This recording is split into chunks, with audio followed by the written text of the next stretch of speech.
ام سلمہ نے پوچھا یا رسول اللہ جنت کی عورت کا درجہ بڑا ہے یا ایمان والی عورت کا؟ آپ نے کہا ایمان والی عورت کا۔ کہا وہ کیوں؟ کہا بصلاتہن وصیامہن وعبادتہن، جنت کی عورت نماز نہیں پڑھتی، ایمان والی عورت نماز پڑھتی ہے۔ جنت کی عورت روزہ نہیں رکھتی، ایمان والی عورت روزہ رکھتی ہے۔ جنت کی عورت عبادت نہیں کرتی، ایمان والی عورت عبادت کرتی ہے۔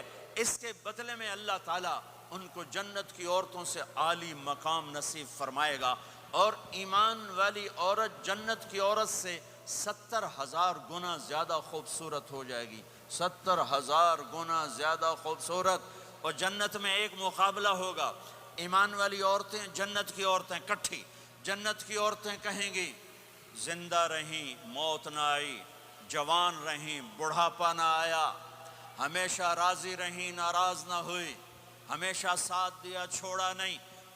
اور دنیا کی عورت میں یہ ساری باتیں ہیں، موت بھی آئی، بڑھاپا بھی آیا، لڑائیاں بھی ہوئیں، جھگڑے بھی ہوئے، جدائی بھی ہوئی۔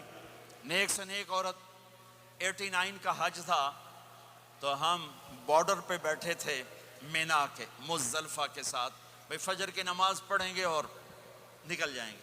تو ایک بڈھا بڈھی نیک ہی تھے جو حج کے لیے چلتے چلتے آ کے ہمارے پاس بیٹھ گئے تھے، ہمارے علاقے کے، ہماری زبان تھی، یہاں نہ بیٹھو، پیچھے بیٹھو۔ تھوڑی دیر گزری تو بڈھا کہنے لگا اٹھی ٹوریے سائے سفر پہ ہے۔ وہ کہنے لگی میں تھک پئیاں میرے کو نہیں ٹوریا جاندہ۔ تو بڈھا کہنے لگا اگا شیطان بھی چوٹنا ہے، اس شیطان کو بھی مارنا ہے، کام ڈھیر سارا چلیے۔ وہ کہنے لگے میں تھکی ہوئی میں کوئی نہیں جانتی۔ دونوں کی لڑائی شروع ہو گئی، مزدلفہ میں لڑائی شروع ہو گئی۔ بڈھا کہنے لگا اتھے پیکے کوئی نہیں جتھے رستے لگی جیسے ہیں، اگاں ہی ٹرنا ہے۔ اب پتہ نہیں سمجھ میں آیا کہ نہیں، بات بڑی مزدار ہے۔ وہ کہنے لگا ادھر ماں باپ کوئی نہیں، ناراض ہو کے چلی جائے گی، چل اگاں ٹرنا ہے۔ تو یہ دنیا کی عورت میں تو لڑائی بھی ہے، جھگڑا بھی ہے۔ آپ نے کہا عائشہ جب تو ناراض ہوتی ہے نا مجھے پتہ چل جاتا ہے۔ حضرت عائشہ نے کہا وہ کیسے؟ کہ جب تو ناراض ہوتی ہے نا میرے اوپر تو قسم اٹھاتے ہوئے کہتی مجھے ابراہیم کے رب کی قسم، اور جب تو خوش ہوتی ہے تو کہتی ہے محمد کے رب کی قسم۔ تو یہ تو سب سے پاکیزہ گھروں میں بھی یہ ہو رہا ہے، اونچ نیچ ہو رہی، کھٹپٹ ہو رہی ہے، کھٹپٹ ہو رہی۔ تب ایمان والی عورتیں کیا جواب دیں گی؟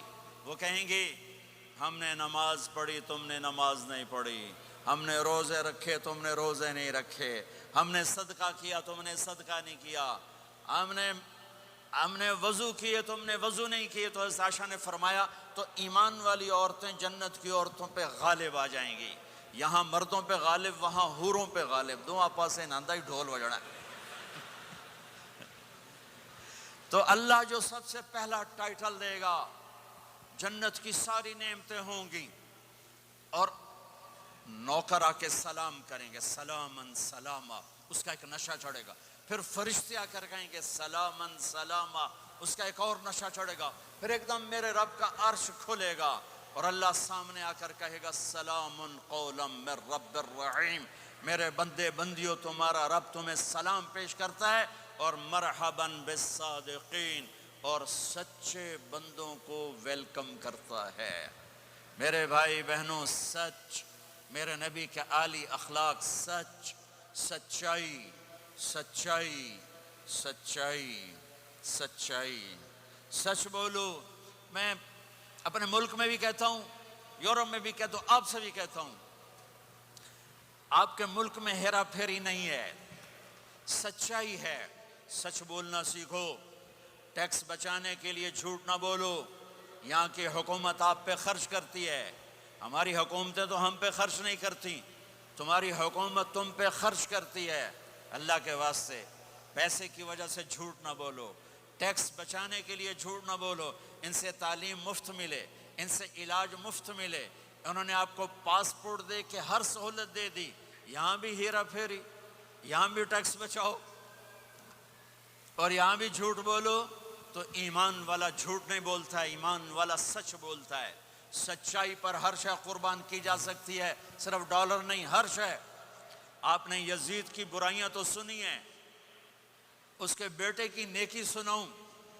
معاویہ بن یزید 22 سال کی عمر میں حکومت پہ بیٹھا، سارے دشمن زیر ہو چکے ہیں، صرف 40 دن حکومت کی، 3 بر اعظم کی حکومت، اور سارے خاندان کو اکٹھا کر کے کہا سنو، جس تخت کو ظلم پہ بچھایا گیا ہو اور جس تخت کے نیچے آل رسول کا خون ہو، جس تخت کے نیچے حسین کا خون ہو، میں اس پہ لعنت بھیجتا ہوں، یہ ہے تمہاری حکومت، جس کو مرضی دے دو۔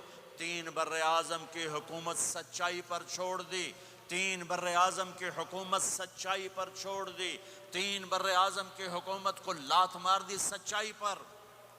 سچ بولو، سچ بولو، پیسہ بچانے کے لیے جھوٹ نہ بولو، ٹیکس بچانے کے لیے جھوٹ نہ بولو۔ میں سارے یورپ میں کہتا ہوں، آپ سے بھی کہتا ہوں، مسلمان کی ایسی پہچان بناؤ کہ جب تم کہو میں مسلم ہوں تو اگلا کہے ہاں مسلمان جھوٹ نہیں بول سکتا، مسلمان تو سچ ہی بولتا ہے۔ اپنے ایمان کو، اخلاق کو یہاں تک لے جاؤ کہ آپ اور سچ ایک ہو جاؤ، آپ اور سچائی ایک ہو جاؤ، آپ اور سچائی ایک ہو جاؤ۔ لیکن رونا دھونا یہ ہے کہ سارا جھوٹ امت میں آ کے پھنسا ہوا ہے۔ فرانس میں تھا ایک بڑا تاجر ہمارے گجرات کی، کہا جی فلانے بندے میرے 5 لاکھ یورو مار لیں۔ میں نے کہا یہ جو فرینچ ہیں گورے، یہ بھی ایک دوسرے کے پیسے مارتے ہیں؟ کہنے لگا جی نہیں۔ میں نے کہا کیوں؟ کہ وہ سارا لکھت پڑھت ہوتی ہے، کمپیوٹر ہوتا ہے، مار نہیں سکتے۔ میں نے کہا پھر تم کیوں نہیں لکھت پڑھت کرتے؟ کہا جی پھر ٹیکس دینا پڑتا ہے۔ میں کہا 5 لاکھ دا ٹیکس لگا گیا ہے، اس سے اچھا نہیں تھا تو 2 لاکھ ٹیکس دے لیتا اور تیرا ضمیر بھی زندہ ہوتا اور تو سکھ کی نیند سوتا۔ میرے بھائیوں میں آپ سب سے کہتا ہوں، اپنی اولادوں کے لیے سچائی چھوڑ کے جاؤ، سچائی چھوڑ کے جاؤ، سچائی چھوڑ کے جاؤ۔ سچ ہماری پہچان ہے، سچ ہماری پہچان ہے، سچ ہماری پہچان ہے۔ نیت کرتے ہو؟ نیت کا سچ بولنا ہے، سچ بولنا ہے، جھوٹ نہیں بولنا ہے۔ تمہارے پاس اس ملک کے پیپر ہیں، رہو، پاسپورٹ ہے، رہو۔ اگر پیپر نہیں ہے تو واپس چلے جاؤ۔ یہ خیانت ہے، یہ دھوکہ ہے، یہ فراڈ ہے۔ اور یہاں کی بچیوں کے ساتھ دھوکہ نہ کرو۔ پیپر بنانے کے لیے شادیاں کی، پیپر بنانے کے لیے شادیاں۔ مسلمان دھوکے باز نہیں ہوتا۔ میرا رب ہر جگہ موجود ہے، خزانے ہر جگہ موجود ہیں۔ اللہ کے واسطے نہ اسلام کو بدنام کرو، نہ میرے نبی کو بدنام کرو۔ ہائے ہائے، ایک واقعہ یاد آ گیا۔ جب انگریز کی حکومت تھی ہندوستان پر تو دہلی میں ایک جیب کترا تھا، اس کے وہ چیلے تھے جیب کاٹتے تھے۔ ایک جیب کترا شام کو 2 روپے لے کر آیا۔ اس نے اس کو ڈانٹا، کیا صرف 2 روپے؟ آج صرف 2 روپے؟ کہنے لگا استاد جی آج بڑا موٹا مال قابو کیا تھا، ایک انگریز کی جیب کاٹی تھی، بڑے پیسے تھے۔ 4 قدم چلا تو مجھے خیال آیا اگر قیامت کے دن عیسیٰ علیہ السلام نے میرے نبی کو تانا دے دیا، گلا دے دیا کہ آپ کے امتی نے میرے امتی کی جیب کاٹی تھی، تو میں تو منہ دکھانے کا نہیں رہوں گا۔ تو میں نے اس کو جا کے پیسے واپس کر دیے، بٹوا واپس کر دیا، 2 روپے اپنے دے کپ کے لے اندر۔ تو اس کے استاد نے اس کو 10 روپے انعام دیا کہ یہ تیرا آج کا انعام ہے۔ میرے بھائیوں، کہیں عیسیٰ علیہ السلام یہ نہ کہہ دیں ہمارے نبی کو کہ آپ کے امتی نے میری امت کی بچی کو دھوکہ دیا اور فراڈ کیا اور اس کی زندگی کو خراب کیا۔ اللہ کے واسطے، میرے رب کی خدائی ہر جگہ ہے، میرے رب کی شہنشاہی ہر جگہ ہے۔ تمہارے پاس پیپر ہیں، ضرور رہو، بن رہے ہیں ضرور رہو، فراڈ نہ کرو، جعلی کام نہ کرو، جعلی کام نہ کرو، عزت کے ساتھ واپس جاؤ۔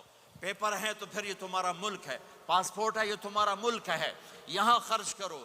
صرف مسجدوں پر فکر نہ کرو، اب 6 سکول بناؤ، اپنی یونیورسٹیز بناؤ، اپنے کالجز بناؤ، اپنے بچوں کو، تمہارے بچے یہاں کے ہیں، اپنے ملکوں میں جائیدادیں بنانا چھوڑ دو جن کے پاس پاسپورٹ ہے، ورنہ کچھ پیسہ لگے گا جائیداد بنانے پر اور کچھ پیسہ لگے گا پھر اس کو چھڑوانے پر، تمہارے رشتہ دار ہی قبضہ کر لیں گے۔ اور میرے مامے دا پتر انگلستان چنگا پیسے والا ہے، وہ ادھے پیسے ਉਹਦੇ ਲੱਗ ਜਾਂਦੇ ਨੇ ਜਾਇਦਾਦ ਬਣਾਉਣ ਤੇ ਬਾਕੀ ਅੱਧੇ ਲੱਗ ਜਾਂਦੇ ਨੇ ਉਹਨੂੰ ਵਾਪਸ ਲਾਉਣ ਤੇ। ਉਹ ਵੇਲੇ ਦਾ ਵੇਲਾ پلاٹ لیا اوروں نے قبضہ، وکیل بک جاتا ہے، جج بک جاتا ہے، کاغذ بن جاتے ہیں۔ آپ کتنے امن کے دیس میں ہو، کوئی جھوٹا پرچہ نہیں، آپ کو یہ خوف نہیں ہے کہ میرا گھر پہ قبضہ ہو جائے گا، میرے پلاٹ پہ قبضہ ہو جائے گا، یا میری بیٹی کی عزت پہ کوئی ہاتھ ڈال دے گا، یا میرے بچے کو کوئی اغوا کر کے لے جائے گا، یا میرے اوپر کوئی فراڈ کا کیس بنا دے گا۔ کتنا تعاون ہے اس حکومت کا، ان کے ساتھ تعاون کرو، مال یہاں خرچ کرو، جائیدادیں یہاں بناؤ، ہاں زکوٰۃ فرض ہے، یہاں غریب ڈھونڈو، پاکستان میں غریب ہیں تمہارے رشتہ دار، ان کو بھی دو، لیکن یہ جو حکومت کے اس پر چندے پر رہتے ہیں ان کی ضرورتیں بہت مشکل سے پوری ہوتی ہیں، وہ زکوٰۃ کے مستحق ہیں۔ زکوٰۃ یہاں ڈھونڈو، یہاں تمہیں بہت ضرورت مند ملیں گے۔ صدقات غیر مسلم کو بھی دو، اپنوں کو بھی دو، غیروں کو بھی دو، یہ تمہارا دیس ہے، یہ تمہارا دیس ہے، تمہارے بچے واپس جانے کے نہیں ہیں۔ پٹھان بھائیوں سے معافی مانگ کر کہتا ہوں، ایک پٹھان کا خرگوش گم ہو گیا، تو لوگوں نے کہا خان صاحب بڑا افسوس ہے آپ کا خرگوش گم ہو گیا۔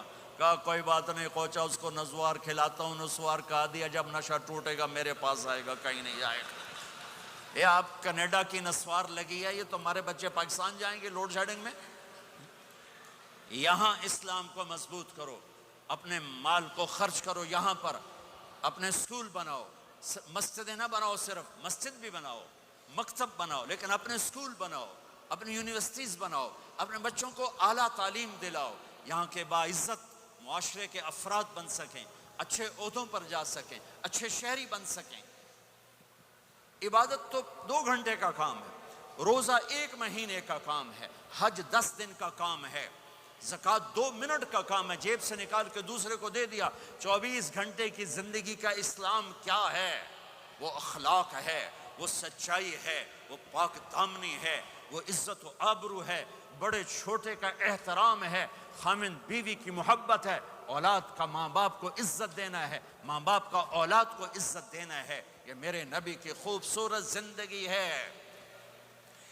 سورے جہان کے نبی اور گھر میں آتے ہیں تو حضرت عائشہ کو آٹا گوندنا نہیں آتا، میرے نبی حضرت عائشہ کو آٹا گوند کے دیتے تھے، آٹا گوند کے دیتے تھے۔ اور اماں عائشہ روٹی پکاتی تھی، جب کھانے پر بیٹھتے تھے تو آپ خود نوالے توڑ توڑ کے اماں جان کو کھلاتے تھے۔ اظہار محبت، اظہار محبت۔ ایک نوجوان کہنے لگا مولانا کوئی تعویذ دو، میری بیوی سے لڑائی رہتی ہے۔ میں نے کہا بیویاں تے تعویذ چل دے ہی کوئی نہیں۔ کہنے کا کیا کروں؟ میں نے کہا نبی والا طریقہ اختیار کرو، محبت دو، عزت دو، احترام دو، اور جب کھانے پر بیٹھو 2-3 لقمے اپنے ہاتھ سے کھلا دو۔ کہنے لگا اس سے کیا ہوگا؟ میں نے کہا تو دیکھ لینا کیا ہوگا۔ 10-12 دن بعد اس کا فون آیا تو میں نے پوچھا میری بات پہ عمل کیا؟ کہنے لگا نہیں۔ میں نے کہا کیوں؟ کہنے لگا شرم آتی۔ میں نے کہا کمزور کے ساتھ لڑتے ہوئے شرم نہیں آتی؟ کمزور سے بھی کوئی لڑتا ہے، عورت تو بیچاری کمزور ہے، اس سے بھی کوئی لڑتا ہے۔ گامے پہلوان کا نام سنا ہوگا بڑی عمر کے لوگوں نے، گاما جو چیمپئن، ورلڈ چیمپئن تھا، اس نے 1910 میں لنڈن میں امریکن پہلوان تھا زبسکو، اس کو ہرایا تھا، اس ورلڈ چیمپئن کا ٹائٹل ملا تھا۔ پارٹیشن کے بعد لاہور آ گیا، سبزی والے سے سودا بھاؤ پر کوئی بات ہوئی، سبزی والے نے وہ جو لوہے کا بٹا ہوتا ہے تولنے والا اٹھا کے گامے کو مارا، اس کو یہاں لگا، خون نکل آیا۔ اس نے پگڑی کھولی اور نیچے سے بل دے کے باندھ کے چل پڑا۔ تو لوگوں نے کہا پہلوان جی تسی وڈے وڈے پہلوان زمین تے مارے، اے تانوں نکو جا ماڑکو جا مار گیا، تسی آکھیا ہی کچھ نہیں۔ وہ کہنے لگا ماڑے نو مار دیا شرم آؤندی۔ انہوں نے کہا کمزور کو مارتے ہوئے شرم آتی ہے۔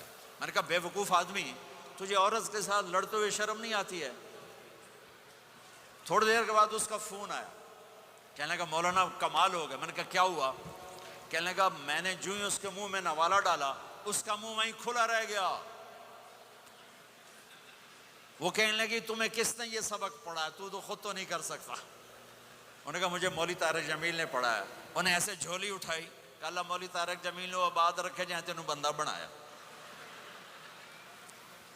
ہمارے راجپوتوں میں ایک شاخ ہے رنگڑ، بڑے ہی اکھڑ ہوندے ہیں، بہت ہی اکھڑ ہوتے ہیں۔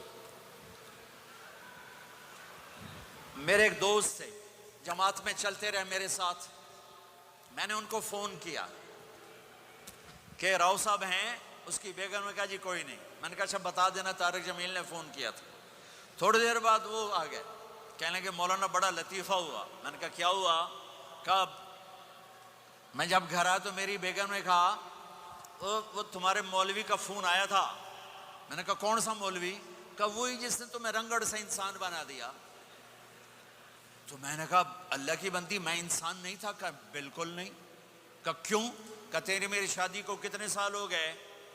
میں نے کہا 27 سال۔ کہا تو بتا 27 سال میں ایک دفعہ ہنس کے بولا ہے؟ ایک دفعہ؟ کہا میں سر کو جانے لگا کہ میں زندگی میں کبھی ہنس کے نہیں بولا تھا بیوی کے ساتھ۔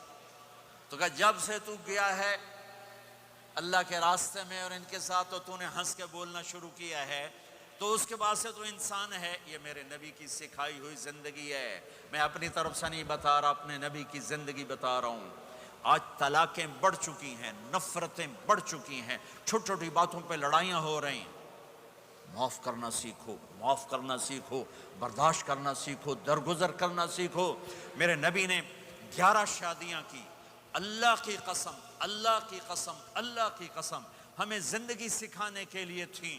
کوئی آپ نے کہا مجھے عورتوں کی کوئی رغبت نہیں ہے، مالی فی النساء من رغبت، صرف ہمیں زندگی سکھانے کے لیے یہ کیا، زندگی سکھانے کے لیے یہ کیا کہ چونکہ گھر کی زندگی مشکل کام ہے، گھر کی زندگی مشکل کام ہے، گھر کی زندگی مشکل کام ہے، گھر کا دین مشکل دین ہے۔